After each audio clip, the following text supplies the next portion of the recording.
Warning, controversy ahead. Most ASL courses are failing adult ASL students. Why do I say this? Well, because ASL 1 is often packed with excited faces, but ASL 2 and ASL 3 are like desert wastelands. Why is this happening? Why aren't ASL students moving from one course to another and making progress?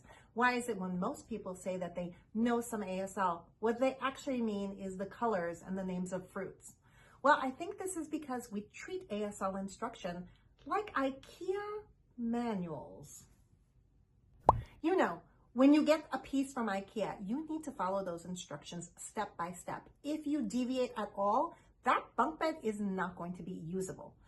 But these are languages we're talking about, not furniture. There is more than one way to learn a language. And when we limit ourselves to thinking that there is only one way to teach, well, a large percentage of our students are just not going to be successful.